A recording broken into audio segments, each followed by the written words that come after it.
আমাদের এই খামারে একসময় অনেক পরিশ্রম করেছি। আমার হাজবেন্ডের বিজনেস এবং এখানে আসলে আমার সেই স্মৃতিগুলো মনে পড়ে। এতটা এক্সপার্ট হয়ে গিয়েছিলাম যে আমি একা চাইলেও খামারটা চালাইতে পারতাম। আমার সাথে কেউই এত ফাস্ট ডিম উঠাইতে পারতো না। তাহলে ভাবেন আমি কতটা সময় দিয়েছি। আগে আমরাই দেখাশোনা করতাম, তবে এখন লোক দেখাশোনা করে। এখন গ্রামে খুবই কম আসা হয় এবং থাকাও হয় কম। তার মধ্যে আমার মেয়ের স্কুল আছে, তাই আমরা বেশি দিন থাকতে পারি না ছুটির সময় ছাড়া। অনেকদিন পর এসেছি এবং ওয়েদার চেঞ্জের জন্য আমরা দুই মায় বেটি অসুস্থ হয়ে পড়েছি। আজকেও খুব সুন্দর একটা কালারফুল ড্রেস পরেছি, যেটা এই ওয়েদারে বেশ মানিয়েছে। সুন্দর এই থ্রি পিসটা আপনারা পেয়ে যাচ্ছেন রোজা ফ্যাশন ফেসবুক পেজ থেকে। পেজটা ভিডিওর ডেসক্রিপশনে দেওয়া থাকবে। চলেন আপনাদেরকে আমাদের সেই খামারটা ঘুরে ঘুরে দেখাই। লেয়ার মুরগির খামার, যেখানে আমি এবং আমার হাজবেন্ড অনেক বেশি পরিশ্রম করেছি, তাও টানা 2 বছরের মতো। এখন এটার ফল সবাই অনেক এনজয় করতেছে। এই যে দেখেন, খামার থেকে অলরেডি ডিম তোলা শেষ এবং রেগুলার কিন্তু এরকমই ডিম চলে যায় বাজারে। ডিম তোলার আগে আপনাদেরকে একটু দেখাতে চাই, এই অরিজিনাল থানাকাটা মায়ানমার থেকে নিয়ে আসা। প্রতিদিন না পারলেও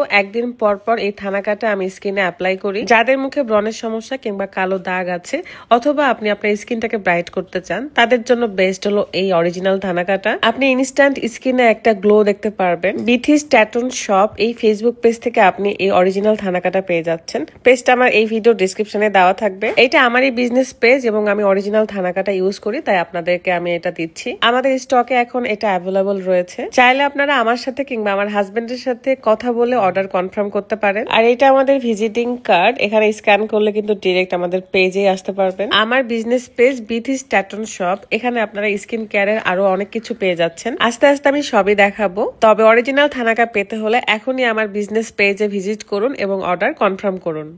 আমরা কিন্তু তখন মিডিয়াতে ছিলাম না, এই কারণে ওই সময় যে আমরা এত কাজ করতাম বা আমাদের খাবারে আমাদের এফোর্ট দিতে হইতো, সেগুলো শেয়ার করতে পারি নাই। সেই সময় আমরা একটা কার নিয়েছিলাম বিজনেসের টাকা দিয়ে। সো সেই প্রথম কার ছিল আমাদের SX কারিনা, তারপরে নিয়েছিলাম আইএসটির বেলা আপনারা ভিডিও দেখেছেন, তারপর CHR অ্যান্ড তারপর মাজদা। সো আমরা কিন্তু শুধু ফেসবুক থেকেই যে টাকা কামাই করি এমন না, আমার হাজবেন্ডের আলহামদুলিল্লাহ বিজনেস আছে, সবকিছুই আছে। যারা বলেন আর কি ফেসবুক না থাকলে আমরা পথে পড়ে থাকতাম, এরকম যারা বলেন তাদের জন্য আসলে কথাটা বললাম। কারোর ভাগ্যই কারোর জন্য থেমে থাকে না। আল্লাহ আপনার রিজিকে যা রাখবে সেটাই হবে। কেউ আপনার সেই বরাদ্দ রিজিকটা কেড়ে নিতে পারবে না, তাই মানুষের মনকে কষ্ট দিয়ে কথা বলবেন না। দেখেন 2 দিন পর পর একে ওকে নিয়ে টোল হয় এই মিডিয়া জগতে। তাদের কি কোনো কিছু হয় ঠিকই, কিন্তু আমাদের দিন পার হয়ে যাচ্ছে, বরং আমরা আমাদের মতন ইনকাম করতেছি, ঘুরতেছি ফিরতেছি, আনন্দ করতেছি। কিন্তু আপনারা যারা টোল করেন তারা কিন্তু ঘরেই বসে আছেন, অন্যের পিছনে ছুটে বেড়াচ্ছেন, নিজের কিচ্ছু করা হচ্ছে না। আপনারা যদি সবসময় মানুষের পিছনে পড়ে থাকেন, তাহলে নিজে যে কাজ করবেন, পরিশ্রম করবেন, এটা কখন করবেন বলেন তো? তাই মানুষের পিছনে না লেগে নিজের দিকে সময় দেন, তাহলে ভালো হবে। যেহেতু খামারের ডিমগুলো সব তুলে নিয়ে চলে গেছে, তাই বেশি ডিম ছিল না। আমি কয়েকটা ডিম পাইছি আবারও। বিকেল সন্ধ্যার দিকে গেলে আরো কয়েক খাঁচি পাওয়া যায়।